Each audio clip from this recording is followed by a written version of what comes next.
Yeah. Get high rapper. The man hour. You already know. It's live. It's raw. It's going down. Like this. I'm going around and letting everybody know that they welcome to the show. It's the latest thing you ever seen, you already know. Let me introduce you to your host of the hour. It be Mike and Mike. Yeah, it's the man hour. Got the hottest plays, all the breaking news. Every rumor, every trade, every breaking bruise. Tighten knuckle screws. Yeah, it's going down. Have you saying what the fuck and never watered down. It's going down. I'll be rolling up. And if you buy it or you sell it, then you made the cut. Watch me flip it back. I can double up. I got sriracha for that ass, I'ma burn it up. Gotta check the rules and know that it be fair and foul. Rap blow the whistle, coach throw the towel. We can do this on the field or outside the lines. It's the man hour though, now we going live. And what is up, everybody? Michael Buckheischer here with the Mike and Mike Man Hour. Here you guys a special guest host tonight, but before we get too carried away into that, guys, we're still giving away that $100 Amazon gift card. All you have to do is go over to our Facebook page, the Mike and Mike Man Hour, like that Facebook page, share this live stream, and you can join in some chat talk groups as well. Our entries, you get 1 entry for liking the page, 2 entries for joining a trash talk group, and 10 entries for sharing this live stream. It is that easy. We have some top fans. We have Steve Durr as a Deer as a top fan. We have Jameson as a top fan. Those guys get 100 more entries becoming a top fan. How do you become a top fan, you ask? You simply just have to interact with us in the chat. I am watching the chat here on my other screen.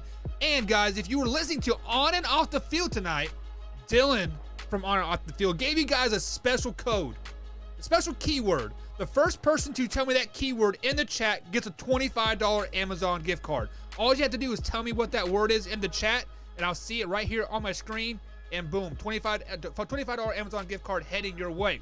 But Mike LeBlanc is MIA tonight. He is doing some business stuff, so I'm welcoming an old friend here, my brother from way back in the day from Big Blue Breakdown, Matthew Lyle. Matthew, it's been a while, man. What's up?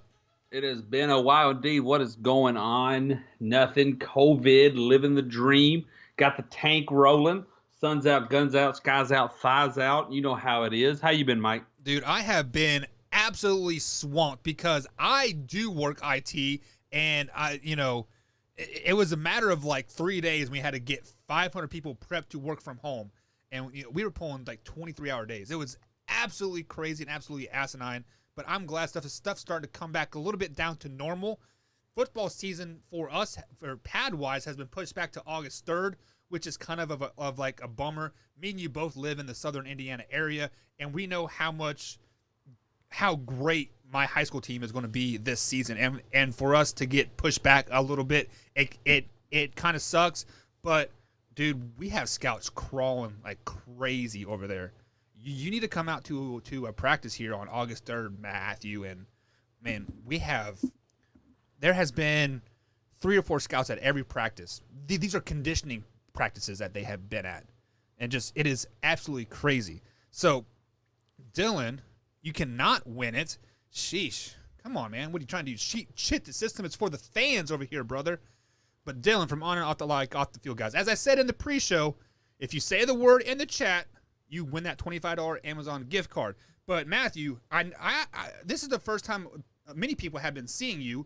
So tell people a little bit about your fandom. Who do you root for, and really, who is your NFL team now? Well, I mean, first off, I mean, Kentucky Wildcats all the way. That's really where my allegiance lies. That's the only place that the heart will not move on is from Big Blue Nation. Kentucky football, Kentucky basketball, all the way down to which, I mean, not to go off the path too far here. If we don't have football this fall, then it'll just be that's the only sports. But it don't matter. It'll be Kentucky football, Kentucky basketball, and anything Big Blue. Really now, wherever my money is, man. That's where the football's at. That's where that pro team is. Whatever team I put those big smackaroos on, we got FanDuel, we got all the things going on down here in Indiana. Kentucky needs to get on board with that before they miss out on some great things. But yeah, man, wherever the money is, whatever I am feeling froggy, that's where I'm putting that money. And that's my fantasy team, my bets, my lines, the covers, and Mike, and I've been very passionate about it's okay to be a bandwagon fan. Why wouldn't we be a bandwagon fan, especially in pro sports? That's where you want to be a bandwagon fan. Pro sports is essentially a business. You walk around. You don't walk around. I guarantee you go through most people's houses. There's no more RCA. You don't have a BlackBerry cell phone. I know Motorola tried to bring out the flip phone, the Razor again from back in the day, but you don't rock the old school phone. You rock the newest, the latest, the Apple. You have Vizio and you have Samsung. You have the new brands. You have the new. You don't deal with the Green Bay Packers because they were amazing back in the 50s and 60s and 70s. You rock on to, hey, who's there? Patrick Mahomes, the Ravens with Lamar Jackson. You find something new. So when somebody says, oh, you're a bandwagon fan, I say, of course. Why wouldn't I be? Why wouldn't I support a good company? Why wouldn't I support a company that puts out a good product? If you're a Cleveland Browns fan, I don't get what you're doing. You're still backing the world's worst company. This is the company that had recalls, and they've been trying to kill you for the last 20 years. Why are you still supporting them? Yeah, I mean, but that's probably the best I've ever heard you say that. Like, you've been practicing, haven't you? Actually, yeah. I mean, because COVID, I don't talk to anybody. Right. My wife is 8 months pregnant. I don't talk to anybody. Right. I just talk to myself, and I come up with riveting arguments. And sometimes I talk myself out of a thought. But that's one that I'm not going to do. I'm not going to talk myself out of that. But on a little bit more of a serious note on that, I mean, you eventually start getting fond of a team. Right. And when you have a situation in the NFL where, Tom Brady played for 20 years, and actually I got into I became a Patriots fan because I didn't know anything about the NFL until I got a Pizza Hut demo disc in 1997, and I could play the Patriots versus the Packers. And I was like, hey, that Patriots logo looked cool. So I picked the Patriots. And then when I started watching the NFL, I believe it was the Patriots' first Super Bowl. I said, there's my squad. Right. Little did I know that would have the next 20 years dynasty. And, of course, obviously that made it easier not to jump ship when they always felt. And then, when I got around 17 or 18, you start finding other things to entertain you. Then, the Patriots had kind of waffed off a little bit. Then, boom, they're right back with Randy Moss, a Wes Welker, who was a 5'8" white slot receiver who was like my dream because everybody said, well, Matt, you're obviously too small to make it to the NFL. And Matthew's 5'8". Yeah, clearly played wide receiver. And clearly, I never did make it to the NFL, but it was just kind of nice to have that rooting interest. And, obviously now Tom Brady's bounced.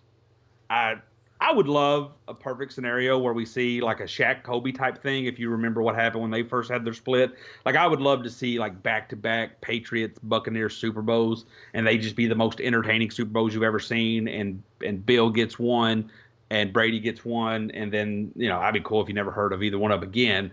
But just kind of that. Right. But no, now I'm just, but I will say, and you might be pleased or not pleased to hear this, I'm kind of on this Mahomes train, mainly because everybody's doubting that contract. And I thought that contract was brilliant on both sides. Yeah. I mean, obviously, you pay somebody $500 million, there's going to be risk. There's going to be sacrifices that have to be made. But, I mean, all things considered, I thought that was a pretty good deal. And so I'm pulling for them if they're in the opportunity. Like opening game, I'm not going to be like, woo, Chiefs. But if I sit down there and they're in the Super Bowl, like last year when it was Mahomes versus Niners, I was like, okay, let's see Mahomes win this. Right. So like I said, I'm not going to be out there with the Mahomes jersey and the Chiefs, lore on. But if the opportunity presents itself for Mahomes to get a ring or get an MVP or build on that success, then I'm all for that. Right. So many people are saying, who win and lost out of that contract deal? I mean, who do you think the winner is? Is it the Chiefs or is it Patrick Mahomes in the end? I mean, it's Patrick Mahomes because, $500 million, $500 million, which it's not guaranteed though. It's not, but I mean, it's weird because it's like 90% of it's guaranteed in merchandising rights. I mean, for all intent and purposes, $500 million. Yeah. And I'd always ask, when are we going to see that $1 billion contract? And everybody's like, oh, we'll never see it. And I'm like, not so fast, my friend. It was just a couple years. I mean, I say couple. It was 30 years ago. We saw the $1 million contract. Right. So we go in 30 years. We go from 0 to 500 million. I don't think even at that same pace, you're looking at another 30 years, which I don't think it'll take. I think within a decade, you'll see $1 billion. But that's neither here nor there. I think the winner is Patrick Mahomes only because he gets the paycheck, right? He gets that money. And this isn't like the NBA where, star equals trophy, which often is the case in the NBA. In the NFL, it's a little more star, maybe. I mean, look at Aaron Rodgers. Everybody for so long crowned him as the greatness, and he's got one Super Bowl ring. And that's not a knock on him. That's just a knock on the NFL. And he happens to play in an era where there's this Brady Belichick machine just chewing up everybody. But I think don't get me wrong. I think the Chiefs win. I think at the very least, because I think the Chiefs had the luxury of winning since they won the Super Bowl last year. Because if you don't win the Super Bowl last year, and then you sign him to $500 million, you sign him to that. If you do that, then the pressure's huge, right? As a Chiefs fan, you're like, why are we giving this much salary? But now you have a ring. And if he gets in the next decade or 12 years, if you count, I guess, the totality of the it's contract. an extension. It's a 10-year extension. On if top he of wins 2 more rings, I don't know realistically how much more excited you as a Chief fan could be. Yeah. But even if he never wins another one, there's going to be haters out there that say, oh, well, you overpaid that. But you also have to remember, by the time he's in year 6, Kirk Cousins 2.0 will be making the same amount of money. There'll be some scrub quarterback out there who hijacks a team, and it won't look as bad. You know what I'm saying? It's just Patrick Mahomes is the first to get that $500 million. So I think, but even if not, I mean, you got a quarterback that is going to be at least, Mike, fun to watch. Yeah, at least every year you're going to, assuming injuries doesn't happen or some kind of colossal contract with another player, every year you're going to buy your season tickets, buy your jerseys, buy your hats, buy your helmets with the thought, we may win this year. And I think legitly obviously you could say that as the Patriots for the last 20 years, but in the last decade, is there only true Cowboy fans and a lot of fan base gets crazy, but how many teams can say that consistently in the last decade? I think maybe 3. And now that you're sitting at that table, that's got to be a great feeling for the fans. I assume Andy Reid's health is fine. I don't know how old really he is. You got Andy Reid now, and now you got him locked in. So at least sitting right here, I'm like, everybody's a winner. The contract's done so in a way that everybody gets to win. You get to, and Lord forbid, he gets to the back end of that contract, and the money does get a little tight. If the kid's got 2 or 3 Super Bowls, it's going to be kind of the Patriots effect for that offense. You're going to find I'm trying to think of a younger receiver. You're going to find a Julio Jones type guy in 6 years who's on the decline of his career, but wants that ring and might take less. So you're going to get that luxury. I think you guys, as of today, sitting right here, I say everybody's a winner, but the man who gets to cash those checks is the clear winner. Yeah, just to add to some points to that, I've spoke on this on 3 or 4 different shows. Steve Deere, the man with the word there, banned was the code word. Steve, you do get a $25 Amazon gift card. Send me a message here on Facebook, and we'll work that out for you to get that shipped out there. But so as I am a Kansas City Chiefs fan. I am a Kansas City fan. Royal Sporting KAC, the Mavericks. And then the Chiefs as well. Guys, there were talks of this contract last year. Okay, they were in talks of the contract that like the 10-year deal last year. People don't understand that. Me being a Kansas City person, being on the I talk to insiders and stuff like that from the team, they were talking about this deal last year. So when this deal came out, it did not surprise me one bit. Now, the price surprise me. Yes, but not the 10-year deal. But also the winner was definitely the Kansas City Chiefs, because Patrick Mahomes is such a down to earth individual. I mean, he still lives in like a studio apartment in on the plaza. He pays like $900 or like $1,000 a month for. I mean, he's a very humble, very down to earth person, and I think when it comes to year 7, year 8 of this deal, and he's still at the peak of his game. He'll be 35 years old, 34 years old. I mean, he's still due for another contract, more than likely. I mean, he might take the hometown discount to keep the Kansas City Chiefs, on the top of their game and bring in some core receivers as well. I mean, what people fail to understand, Kansas City's kind of like wide receiver U right now.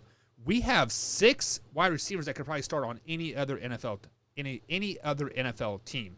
Sammy Watkins took a pay cut to stay at Kansas City. Tyreek Hill said he would take a pay cut to stay with Kansas City. Travis Kelce said the same thing. Now, is it going to happen? Who really knows? We'll know next year when Travis Kelce contract's up, and then 2 years when Tyreek Hill's contract is up. But that is here or there. You spoke of the word championship. As a Kansas City Chiefs fan, we have been so mediocre for the last 20 years. We've been up and down, just like the stock market. And I'm happy that we are consistently making the AFC Championship game. Now, if we win one more Super Bowl, I would be I would be on top of the moon. If we win 2, man, Matt, you might see me in Florida partying up, man. I might be at that Super Bowl right now. If we never win another AFC Championship, then I'm going to start to question a little bit. Is Patrick Mahomes' worth ethic still there? Has the newness wore off? That type of thing. But I think you need to follow Patrick Mahomes on Instagram. He threw this behind the back pass. He was looking there and threw it behind his pass. Man, this kid is special. I will say you're a little full of crap on that one, and nothing against you. You don't know you're full of crap yet, but you will be, because I mean, let's fast forward. Full of crap 30, on what? Let's fast forward 20 years ago. If you went to Boston, the city of Boston, with the most arrogant fans base, one of the most arrogant fan bases around per city. Everybody could say the Cowboys fans are worse, but how many bad Mavericks fans you've seen? How many bad Ranger? I mean, it's the Cowboys. Up in Boston. Yeah, up in Boston, it's Boston, right? Boston. I don't know. Anyway, if you would have told them 20 years ago, hey, your quarterback's going to win 6 Super Bowls, your team is going to win 6 Super Bowls over the next 20 years, they would have said, I'm sure they would have said what you said there. Right. Well, let's not go there. You give me 1, and I'll be excited. You give me 2, and I'll be down in the city riding. I'll be naked running through the streets. And now, I think the best thing that could happen to you, because as a Chiefs fan, is Andy Reid retire and Patrick Mahomes still be amazing. Yeah, because if you have that long, Shaq and Kobe, you have that long Andy or Tom and Bill type thing. There's going to be a fan base that eventually your fan base will eventually get, oh, we can do this without them. And I think Andy Reid or Patrick Mahomes, either one. They're if they both, let's say for example, 6 years from now, y'all win 3 Super Bowls. Okay. It'll be split right down the middle. Now, the only thing that I think might save you guys a little different is Tom Brady, and as great as he's been, has never looked like Patrick Mahomes. Right. And Bill Belichick. That is not a knock on Tom Brady. No, not at all. Matthew was a Tom Brady fan, guys. Just let you guys know. I mean, that's a knock on everybody that's not Patrick Mahomes. I mean, and Bill Belichick was fairly unknown as far as the media went. I mean, he did have a little stint with the Browns and the Jets, but so when you think of Bill Belichick, you think, Patriots. Right. It's going to be a little different with you guys because we know what Patrick Mahomes can do. That's just ungodly type of talent. And we've seen Andy Reid so long. So even if he wins 6 rings in the next decade, I don't think you'll have that much of a problem. But complacency is certainly going to set in. Right. Because the moment you win back-to-back, you might allow 1 year of not winning it. But if that year you're not competitive, or that year. Because you got to remember, look at some of the Patriots fans. 6 Super Bowls, 9 straight AFC championships, 3 Super Bowls in 4 years, like appearances. Right. And there was it's nothing against you, Mike, or against Kansas City or the Kansas City fans. It's just human nature. Right. And then then I think you kind of get this area where you're like, especially for Kansas City and New England, I'm not going to like just act like they're not amazing. Like they didn't struggle. You remember that. And I think the last couple of years, there was a lot of New England fans. It's like, hey, I remember the 90s. You guys got to do something because this window's closing. And I feel like in this case, it'll be Andy Reid, who's substantially older as far as the career goes. Right. I think there's going to be a fan base in a couple of years, even if you guys get 4 or 5 more rings, where you're like, I remember the 90s and early 2000s. I remember pre-Patrick Mahomes. I don't want to go back to that. Win me more rings. And right. it's just human nature.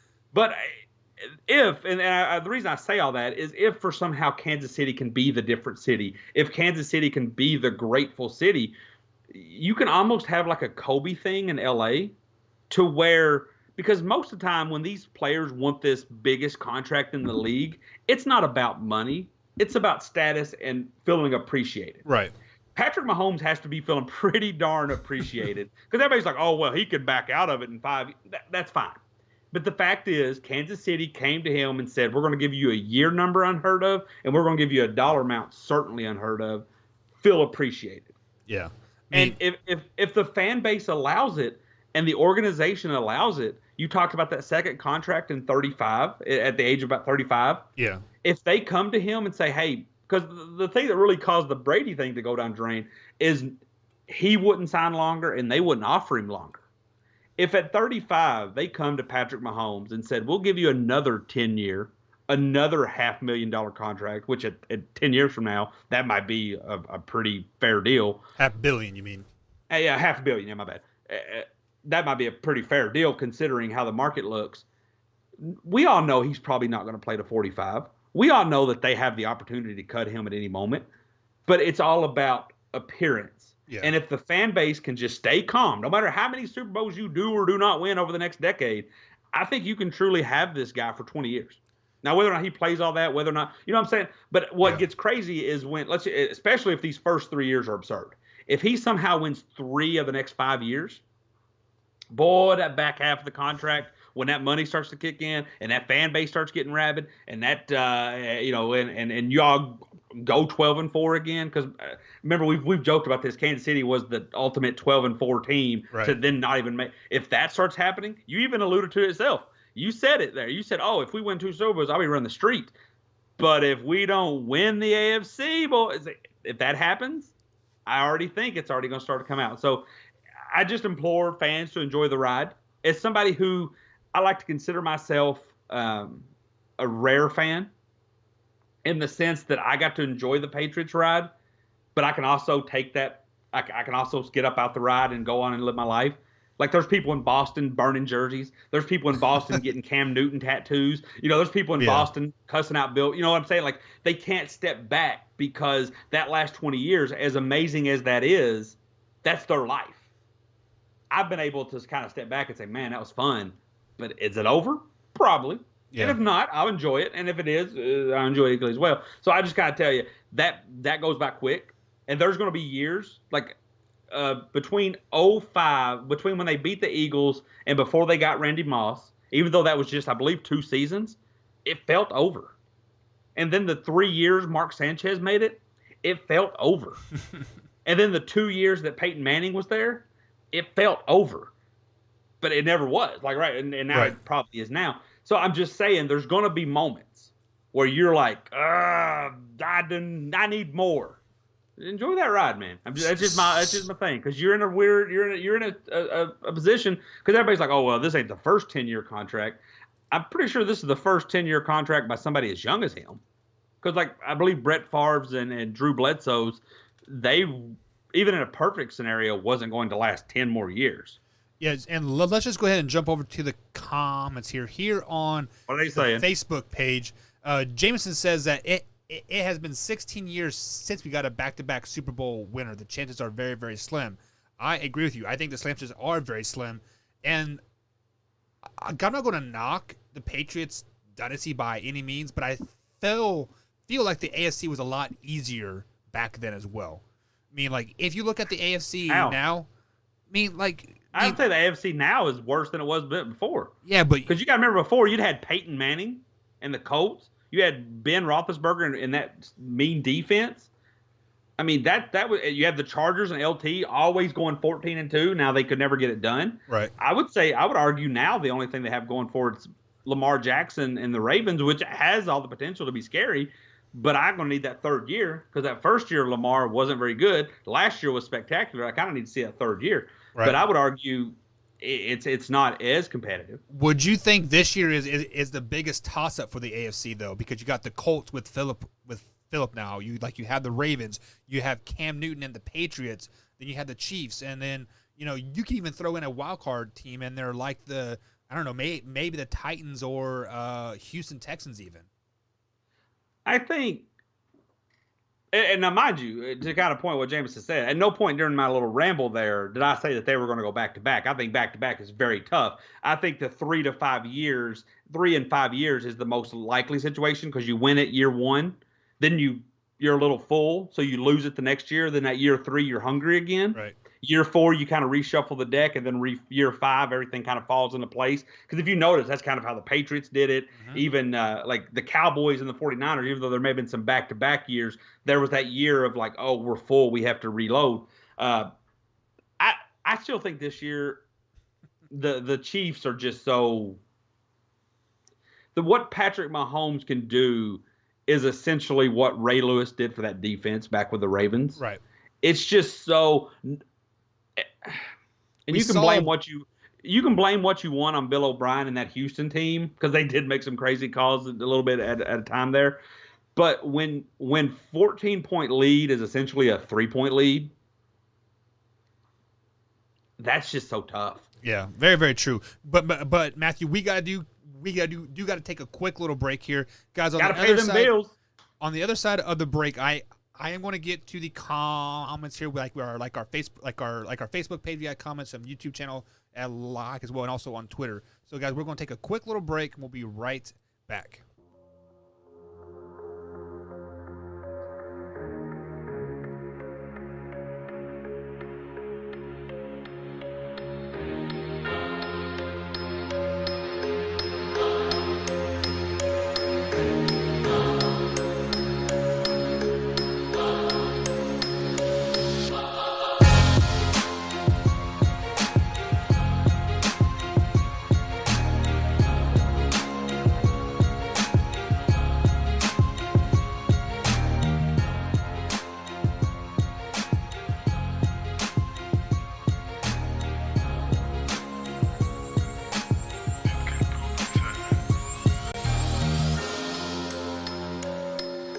Alrighty, guys, welcome back to the Mike Man Hour. Michael Buckheiser here, guys. We are still getting away that $100 Amazon gift card. All you gotta do is like our Facebook page.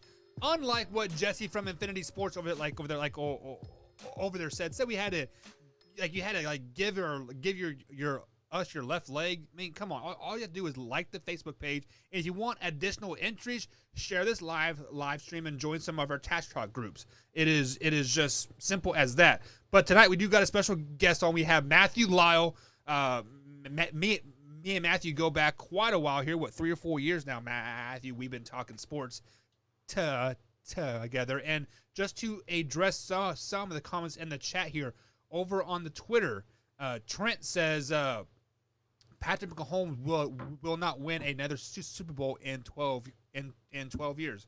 I mean, that's a bold statement, and it could be very, very, very, very true. But I think I think the Chiefs are built to win now, and just like what Matthew said, 3 and 5 years is very, very attainable.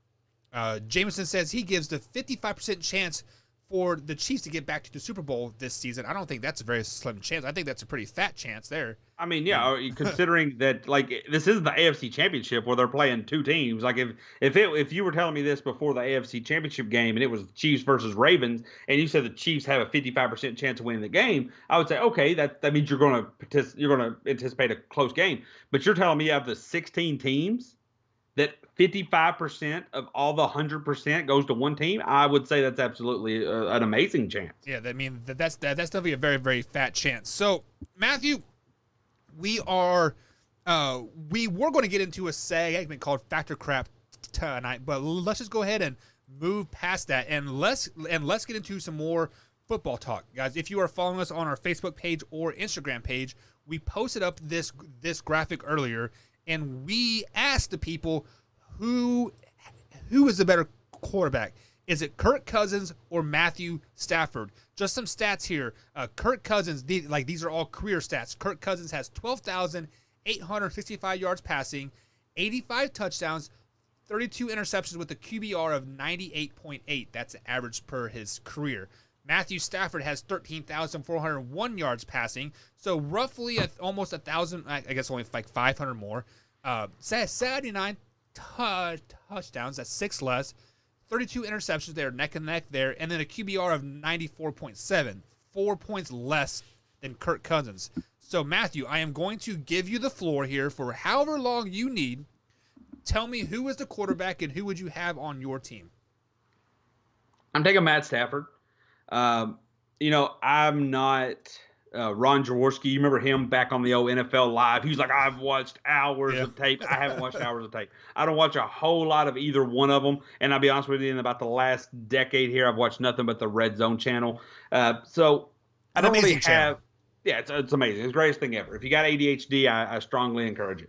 But so what I have, though, is like flashcards. Remember those little things as a kid? They're a little red. You put the little disc in there and you go, and it's just a little bunch of little pictures.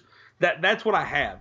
And the one that jumps out to me for Matt Stafford is, yes, he hasn't made the playoffs, but let's be honest, they have wasted some amazing careers up there with the Detroit Lions.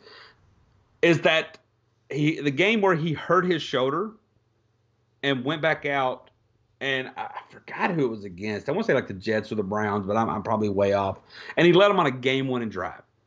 Like, it's just plays like that I haven't seen Kirk Cousins make. I've seen Kirk Cousins do a bunch of little things and then yell at me, "Do you like that?" Which my answer is, meh. Kind of liked it. I kind of liked it, yeah. All right. Like, it was good. Like, I'm not going to buy it. I'm not going to pick it. I'm not going to go to the store and say, yeah, I'll take that. But if it was there, I'm like, yeah, I'll take that. So in this situation, I just want Matt Stafford. I think I like, and maybe it's just the downfall, but I feel like his demeanor on the field, what little we have seen in that primetime moment, the Lions haven't been there a lot. I feel like they got a little bit of the shaft in I want to say their one playoff game. If I'm not mistaken, didn't they make the playoffs and lose in a very shafty way to the Cowboys? It's just little things like that if these numbers are close enough, and if I'm building a team. Now, if you told me I have to pick between the Lions with Matt Stafford and the Vikings with Kirk Cousins, that might be a different story. But if I'm picking a team, if I have a team like Tampa Bay has with those weapons, and with that coach especially, give me Matt Stafford. Yeah. Give me that, and I'll take the risk with the injury because the kid can sling it. He's got guts. And I feel like with somebody like Bruce Arians, and I just picked that team because I assume we had to put him on a team. I don't think he's throwing to me and you, Mike. I wouldn't take any quarterback in that case. There's a reason why I play defense. Exactly. Yeah, just give me Matt Stafford on this. It's one of those ones where gut feeling. You go to a new school, you ever notice like there's always that new kid, and you could always tell when the new kid walked into school, you could say that kid's a baller. Yeah. Or we're picking that kid last. And you might be wrong. The baller kid who looks like he can hoop may not do a thing, and the kid that looks like he can't do anything may light you up, and you're going to be wrong, and you're going to have to live with that. Right. But you just feel that gut instinct. That's what I go with on everything, and that's what I'm going with here. I'll take Matt Stafford. Age-wise, I don't really know what they are age-wise. I know Matt Stafford. I think they're pretty close in age. I think they're pretty well, close in obviously, age. Matt Stafford came in number 1 pick. It was his show from A1 day one. Yeah. Kirk Cousins came in, I want to say, from Michigan State, had a little bit more of a back road to take. But yeah, give me Matt Stafford on that one. Yeah, so just jumping in over this stat chat here, overwhelmingly it is Matthew Stafford. I don't think I've seen anybody pick Kirk Cousins on any YouTube, Twitter, Twitch, Facebook, or even on Spreaker. I mean, it's just the name too. Like, there's certain players that, and sometimes it's to a detriment, but there's certain players when you hear those names, you're like, oh, they're not good. Yeah. And then you look and you're like, oh, wow, the numbers were decent. And one day that might be the case for Kirk Cousins, but I feel like that's not it now. And I don't feel like for a season, for a game, for a drive even, that I'm getting anything remotely near Matt Stafford. Like, I feel like, especially like if you, and I don't know what Minnesota's going to have now, but if you gave me an offense where Matt Stafford was quarterback with Stephon Diggs, Adam Thielen, Kyle Rudolph, Dalvin Cook, I feel like that offense may not win. That may not be a team that wins a lot because just that's not how the NFL works. We've talked about that, right? But I feel like that's at least, like, you're seeing some crazy yards. I feel like Matt Stafford's like breaking records that year. Now, it is much like Julio Jones. Touchdown. Right. He might throw 55 touchdowns, but I feel like he's going and 30 interceptions. But I feel like the numbers are going to be crazy good. Right. So, just to add to some points there to you here, that drive that you were talking about, people in the chat did confirm that was against the Browns that Matthew Stafford drove down, and with a hurt shoulder. The Lions have been to the playoffs twice underneath Matthew Stafford. And Kirk Cousins. Who was the other one was? What? Do they know? I'll look it up off the screen. I was just curious. I remember the one in Dallas where I thought they won it, but I felt like they got shafted on a hold. But I'm trying to think who the second playoff game was. Yeah, I like I said, I don't remember much of the Detroit Lions history there. That we do have some Detroit Lions people in the chat here, so they could probably definitely tell you. So let me add to the validity here of picking Matthew Stafford over Kirk Cousins. And they just said that the other Detroit Lions playoff game was against the Saints. So just to let you know there. Yeah, I imagine it was early on, and because I have my memory gets much better the less playoff games there are. And those first weekends where you get literally like a full Sunday slate, right? Those kind of blend together. So I knew that they must not made it far, and I highly doubt they won their division. Okay, then. Well, yeah, so 2 playoffs, yeah. So there is a reason why Matthew Stafford signed that $100 million deal, 6 years ago now? 5 years ago now? And Kirk Cousins consistently gets franchise tagged. Well, he got franchise tagged twice, and then the transition tag in Washington. So he got tagged 3 times, I believe, in Washington, and he's only won one primetime game, and that was because it was a botched call versus the Saints in the playoffs. So like I believe Kirk Cousins in a quote primetime game, that's Monday night, Sunday night, it's pretty bad. He has never won a game. It's pretty bad. I thought maybe I want to say he grabbed one regular season win, maybe against Dallas. I don't know. I just feel like I've heard people talk about that. Question for you, just kind of connecting the dots or side thought here. Was it Matt Stafford or Sam Bradford that got the rookie contract so big that it created the rookie rule? That was Sam Bradford. That was Sam Bradford? Because he signs like a, was it? It was because they're about the same age too, ain't they? I think Stafford's probably older because Matt Stafford was with Georgia in 2007, and then Sam Bradford, and then Sam Bradford came out the next year from Oklahoma because he lost to Tebow in the championship. So that's crazy that Matt Stafford. I mean, that's another reason right there because Matt Stafford, bad as he's struggled, still kicking it around. So the only thing that I could validify giving Kirk Cousins a little bit of edge is that he has never had weapons around him, you can say. Because when you go back to his Washington days, who did he really have to throw the ball to? No receivers are popping out of my mind. I can't even think of a running back that they had, and then, last year was his only year with a credible wide receiver core with Stephon Diggs and Thielen, and he did pretty well. Now, Matthew Stafford had Calvin Johnson for what? 8 years? Calvin Johnson, but I mean, he also, like, the rest of that team was horrible. I mean, that's a team that I feel like there was there could have been something there. if there had been a better team. But yeah, I mean, that is a good point. I don't know who else he's had. Nothing really jumps out as far as true ballers outside of Calvin Johnson. I mean, there's some Galladay now has some potential, and I think Marvin Jones was somebody that would definitely take in fantasy. But yeah, I give you that. But I think when we're talking a smorgasbord, I feel like even though I don't know if the record would have been any better, I don't know if their playoff success would have been even higher. I don't even know if they would have, and I don't know if Matt Stafford would have probably thrown an interception on that wild play to Stephon Diggs in the playoffs. But I feel like overall, with Diggs, Thielen, Rudolph, everybody else, I feel like that one season, that would have been like Stafford's like 6,000-yard passing season. Right. So, I mean, when you are judging players, like who is, let's be honest, they pretty much have identical stats, like a couple hundred yards more here, a couple more touchdowns. I think of if I were to put this quarterback on, let's say, the Kansas City Chiefs, would you take Kirk Cousins or Matthew Stafford? There, I think I would take Kirk Cousins, just because he has a little bit more scrambling mobility, able to stretch the plays much like Patrick Mahomes does. I'm not saying he's like Patrick Mahomes whatsoever. I'm just saying he kind of has that ability type of thing.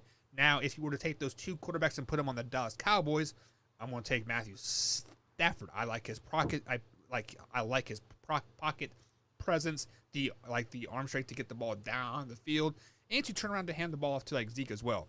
So, I mean, it is really it comes down to what team you are putting these quarterbacks on, and I want to say Matthew Stafford probably fits better on more teams than Kirk Cousins, so that's why I think Matthew Stafford is a better quarterback in the end. And I think that's what a lot of people have taken into considerations with these who's better, and a lot of people don't. And it's not even just about what you think is a better skill. It's about what annoys you as a person. It's about what you enjoy as a player. I mean, when you think back to some of your, I think NBA, because style is more allowed in the NBA. But I grew up watching AI, Tracy McGrady, and just retired Vince Carter. Those were players who were great. Were they the best in the league? No. I mean, Kobe Bryant was better than all three of those, but I enjoyed these three over Kobe Bryant. Now, I'm not saying they're better. I'm just saying that you let me pick. That's who I'll take. And I think that's, and I think that's something that a lot of people have to take into consideration. What frustrates you? What annoys you? If you're a coach and a guy who doesn't stand in the pocket annoys you, if you're a fan and you don't like a running quarterback or somebody puts himself in danger, you probably don't want Lamar Jackson. It probably has nothing to do with anything else. You're probably just like, that annoys me. And my biggest thing is, and I don't know why, I love watching Steph Curry. I think when he plays, it looks Steffortless, as they like to joke. Steffortless? That's stupid. James Harden annoys the crap out of me. I don't know why. I don't know if it's the fact that he has a dad bod and he's just making it look crazy out there. I mean, I'm not saying he's bad. He's a great player. He's an awesome scorer. I don't think he's that clutch, but I mean, I guess people would argue the same about Steph. When I watch, one, I just am in awe, and the other one, I'm just like, yeah, cringe. I don't try to change anyone else's mind. I wouldn't want anybody to try to change my mind, and I think that's a lot of things that people don't realize. So, there's a lot that, when I see Matt Stafford throw an interception, I may watch that and be like, okay, you were trying. I like what I seen there. It didn't end well, but I like what you were doing. Kirk Cousins might throw a touchdown, and I'm like, I hate you. I don't know, but I think that's a lot of things, just kind of popped in my head when talking about this. People don't take into consideration when they're like, oh, well, who would you take? Well, maybe you want a Michael Jordan guard, or maybe you want a LeBron James because he's a 6'8", beast who just can jump from the free throw line at will. And Michael Jordan was a smaller, more finesse type player, especially early in his career. That's why I don't ever like to engage in a lot of those conversations, but that's just kind of my thought on it. So, and then also, like another kind of ruling thumb that I use is if they were to flip-flop teams, if you would put Kirk Cousins on the Detroit Lions and Matthew Stafford on the Vikings, who would have a better season? Yeah, I mean, it's a good one too. The Kirk Cousins would be irrelevant in my opinion. You switch them, Kirk Cousins would be irrelevant. That team had just so many holes, and I think Matt Stafford with the Vikings, especially last year with that roster, probably puts up. Like I said, he's not perfect. He's going to turn the ball over, and they're going to win some games where you're like, how did you lose that game? But I think he puts up absurd numbers. Yeah, like I think Matthew Stafford has had such a tough career that he has that thicker skin and maybe a more eagerness to win. Like, you know, like hey, like I'm 33 or 34, like, and like, you know, it's time for me to do something. And I think Matthew Stafford on the Vikings would do better than Kirk Cousins on the Lions, just because of that cultural difference that they've had in their careers. And I don't want to go too far down this path because it can get very long, it can get very boring, and it can get very dangerous also because you're playing with people's thoughts, which we have no business doing because we don't know. But one thing I always find interesting is you take somebody, what's their life like? You know, and then when they check out of the field, people like to think this isn't a part of the game, but what do they do in the other, you know, however many hours a week that they're not in football pads or not in a helmet? And I ask that because, like you said, Matt Stafford seems like a kid from Georgia, a kid from the South, seems like a kid that go out there and get tackled, buddy. You know, just is used to taking a hit. He's been injured. Right. So if he ever got on a playoff team, if he ever got on a team like the Vikings where there was weapons, or the Buccaneers, like we talked with all those weapons, that the kid would lay his life on the line, probably to a fault, because he's like, oh, I've been beat up there in Detroit for years. Let me finally get a good squad. Kirk Cousins, and I'm not saying I don't want to take anything away from him, but you have to look at does he look at his career as, I've just secured my family, right? Like he wasn't a top round pick. I think he went second or third, which don't get me wrong. I don't want to get into discussion. I know everybody in the NFL makes good money, but when we're talking in context to everybody else, Kirk Cousins, when he signed that deal, just set his family up. You mentioned it himself. No more short-term deals. He locked it in. And I'm not saying he goes out there and he's like, well, I don't want to get hurt or I got my money. But there's this thing in the back of your head where your priority. And there's a difference. And if anybody who's played sports knows, your 100% is not the same every game. I played wide receiver. If the weather was perfect, if we were on a nice turf field, if we were playing a team where the game actually meant something, my 100% was a heck of a lot different than if we were on some mud slop with pouring rain. You know, and it's cold out and you can't, you try to keep your hands warm and that ball just feels 10 pounds heavier. Right. That 100% differs. And I just think, I find it very interesting. I enjoy having the thought process, at least, or the conversation. When you take Matt Stafford and Kirk Cousins, what's their 100%? And I don't want this to be a negative. Yeah. You know, me and Billy from an old show, we always used to have this conversation. LeBron James 100% and Michael Jordan 100% probably was two different things. But that's a beautiful thing because it cost Michael Jordan a lot of personal connections. I mean, you watch The Last Dance. People who have been his friends for 20 years hate him now for things he's still holding grudges against. Right. You know, he still hates Scottie Pippen for missing the first half of that 98 season.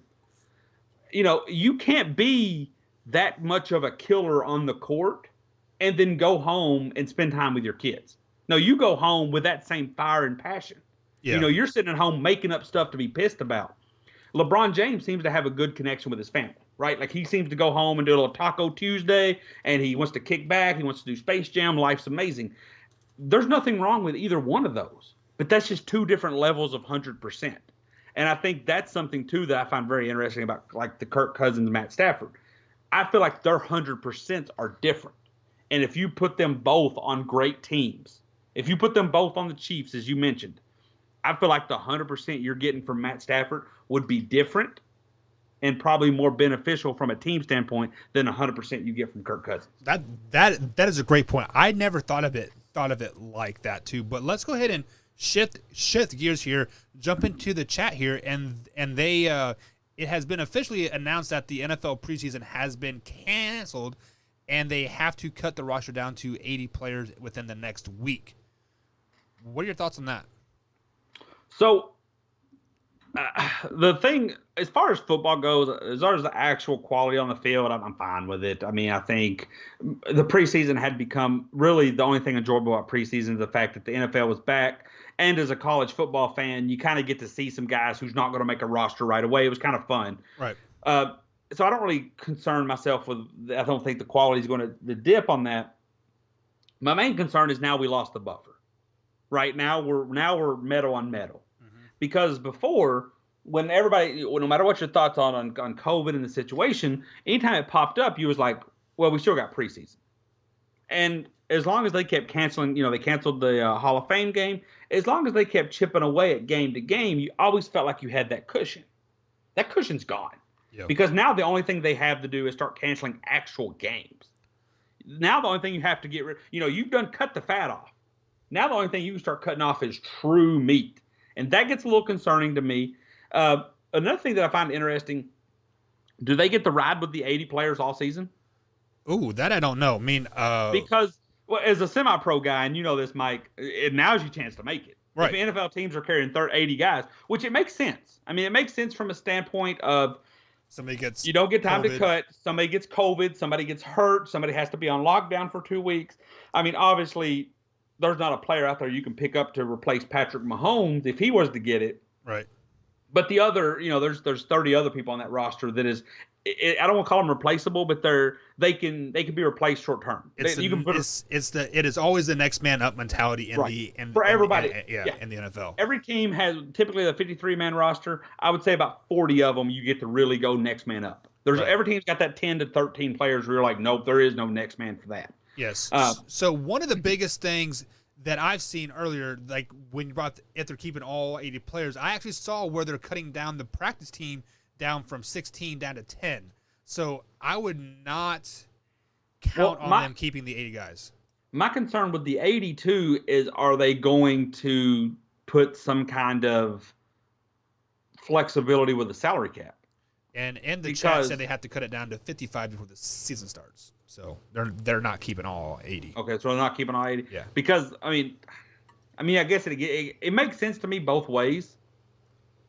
Because you get more bodies, more chance of getting COVID. More time. Yep. Yeah, I mean, that makes sense. But also, if somebody gets COVID, you don't want to. Because also, if we're trying to, because the NFL can't bubble. The NBA has the luxury of bubbling because they cut it down to 22 teams, and you essentially have 20 players and personnel. So that's a much more manageable. Where in the NFL, you have 32 teams. You can't play. We've all seen basketball played in buildings. You can't put 10 football fields beside each other and make that happen. You have 100 people on a roster and training on a staff. My concern, the reason I thought the 80 might work as well, is you get to somewhat control those 80 people, right? Because let's say me and you are free agents. Right. Well, we would never make a 53-man roster, but let's say we would make an 80-man roster. Okay. Well, if you have an 80-man roster, we know we're probably not going to play. We're not going to do much, but we're going to be near the facility. We're going to be active with the team. We're going to be learning things. If you don't have us, we're going to be flying around working out. Right, we're going to be New York, L.A., Florida. We're going to be and that's my only thing is, obviously there's always a free agent pool for NFL players to dip into. I found it interesting that the 80 players might be a long-term or at least a season-long thing. So you get to have your free agent pool there, and you get to kind of control that free agent pool. That's actually a really good point. Yeah. Hey, Hey, I'm the Buffalo Bills. You're in L.A. Can you get here tomorrow? When really. I don't even know if we're going to get to a point where that's acceptable, right? Like you fly from LA to Buffalo, they're going to want you locked down. They're going to want you to test. They're going to want you to take at least a couple of days. And in the world of NFL, your player gets hurt on Sunday. You want that guy on the roster Monday. Yeah, you want him there Sunday night at midnight to sign his contract. You want him, you want him in pads, gears, clacking Tuesday day at practice. You want film on Monday, practice on Tuesday, and that's why I know there's a lot of questions on how that salary cap is going to work, but also I could see it making an exception because you do want that, because 30 players would essentially give you Noah's Ark, 2 of everything. Yeah. And, so I don't know. I mean, it's interesting. The main thing that made me nervous is now that cushion's gone. because now there's nothing for you to take away but actual games. So let me ask you this question before we wrap up the show here. I mean, people have said that they did not schedule, or like they kind of mixed the schedule around for like non-division games the first couple weeks so they could cut those games out if necessary. Do you think if they have to cut out games, they would just move the season back, to start, say, October? Or are they going to cut out those first 3-4 weeks? Like, what is the ideal situation in your eyes?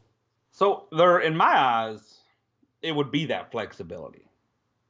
The problem is, well, first off, the Super Bowl is like the next thing to a holiday. Yeah. Like, we know the next 5 Super Bowls. Like, December 25th, 4th of July, January 1st, whatever, the first Monday in February or Sunday in February. Yeah. Those are like national holidays. But my bigger concern is, think back pre-COVID. Think right before COVID, before all this hit and life got changed. What was the big sports news? NFL signed a new deal. And there was a lot of players who were not happy with it, right? Like, there was a big thing like, oh, what does Aaron Rodgers think about this? What does this player? So I felt going into COVID that the tensions were already high between the PA, the Players Association, right, and the owners. I don't see either side being real flexible. Because here's the thing. I would imagine if the first 4 games of the season gets postponed, it's not going to be announced today. It's going to be announced like 3 days before the game. So you're still going to be practicing. You're still going to be tackling. You're still going to be click-clacking. You're still going to be making hits, working out, putting your body through hell. I don't see a lot of these PA players, the union, the big-time players, being real cool with being flexible, considering how the NFL has kind of been a dick lately, like the last decade. Like, oh, you want to smoke weed? Yeah, you better give us a lot of money.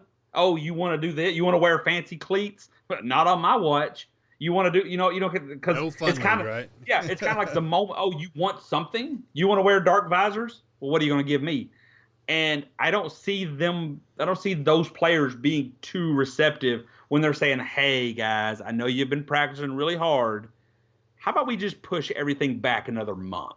Yeah. I just don't see that being too receptive. I don't see players being willing to do that. I think at that point, even your mid-tier players would start saying, nah. Because that was always the thing, right? Like, the top 10% could afford a lockout, and the rest of the 90 couldn't. Right. I think when we start talking about things like this, and players have already gotten accustomed to making certain sacrifices, and they've seen how COVID works, and whatever you believe on it, they've been a part of it, I could see more players saying, you know what, we'll just meet you in summer of 2021. Well, right? We'll take that in. Yeah, just to add to some context there, the NFL and the Players Association have already agreed to some type of contingency plan if the NFL season doesn't happen, that the players do still get paid. So there was kind of a give and take there. I don't think they have. Is that enough though to go the entire month? Is that enough to do? Because I mean, you got to remember, this is an NFL league that didn't want you smoking weed without giving up the boat. Right. Yeah. I mean, like, I don't know any of the details in it whatsoever, but I do know that a plan is in place to pay the players if the season doesn't happen or if the games get cut down. Jameson says that they will postpone the games, and I don't think they have the flexibility to postpone the games because of, for one, the Super Bowl is a national holiday. Like, let's be honest, this, like, just like you said, 4th of July, Christmas, New Year's Day, Super Bowl. That is such a security nightmare and a logistics thing. Like you cannot move that back, because like we saw the Olympics get moved back, and what it cost them was like $6 billion to change it, and for like a year, like a year later. So it is just a logistical nightmare. And what you're doing is you're eventually going to have one of the biggest headaches you've ever seen. And I think as the NFL and as players, you have to decide which headache is worth it. Because, sure, you could move. Let's say they buy into moving it back. Let's say they've decided to move everything back 1 month, right? Guess what happens then? To teams that make the playoffs, draft comes and goes, and you lose 1 month of off-season rest. Right. How many players do you think want to end up the season? And that's just assuming we do it 1 month. God forbid we have to go 6-8 weeks. You want to finish? Oh, drop my mic. You want to finish the entire season in April and then get right back to camp in July? That's going to be a headache that I don't think anybody's going to be on board for. Yeah, I wonder how many injuries we would see exactly. And that's why honestly, and I know money-wise is an issue, and I think a lot of these discussions are happening. I mean, by no means I'm nobody. I'm not breaking news here to anybody. But that's the downside to moving college football. You know, they're talking about we got to have college football so all these other teams can have sports.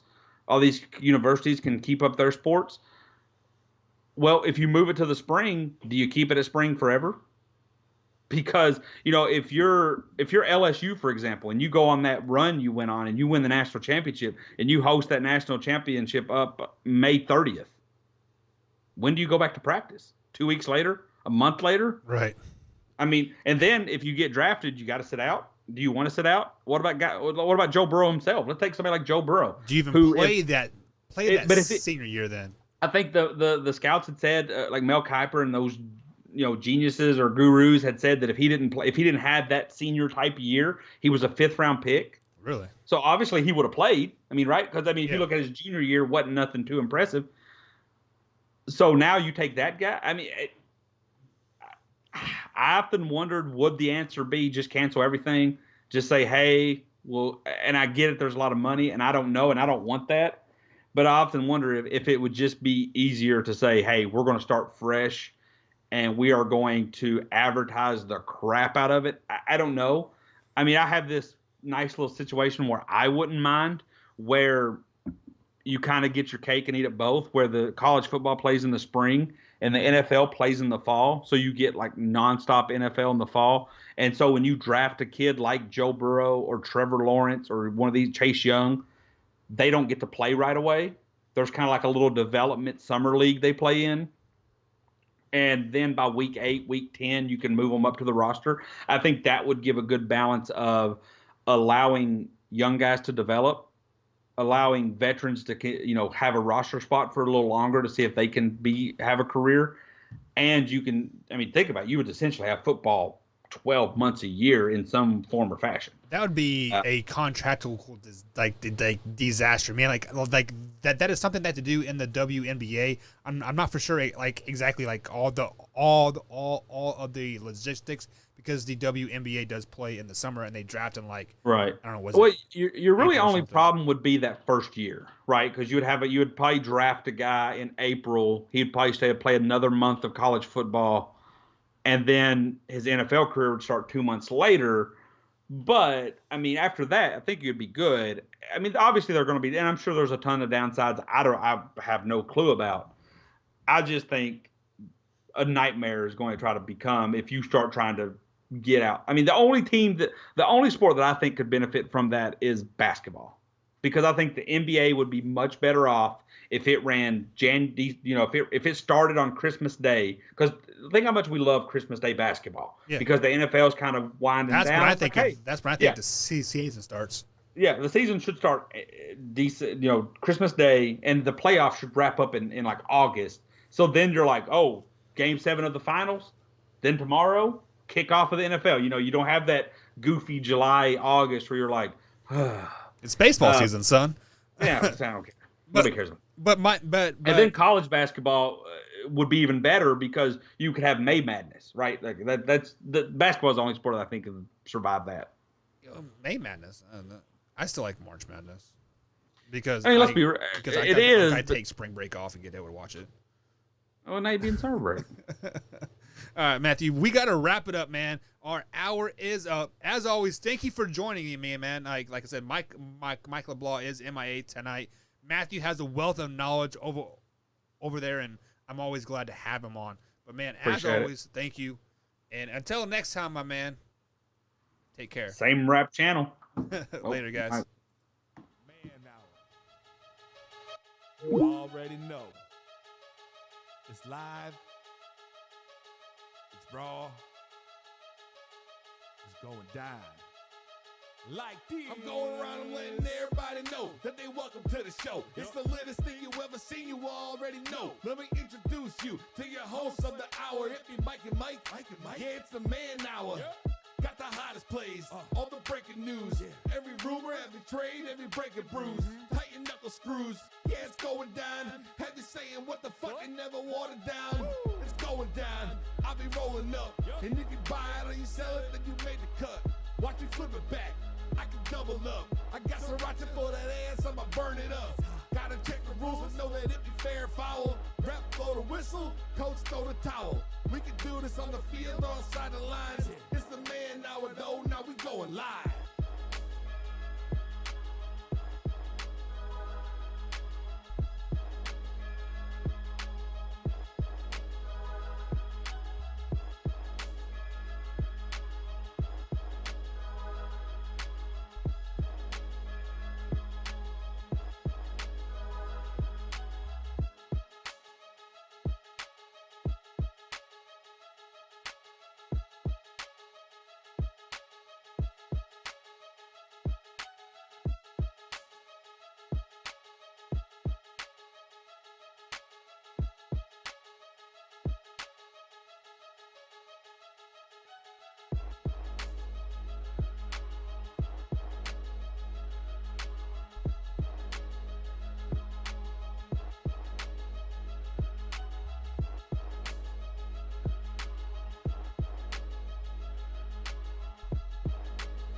Live, raw, and uncut.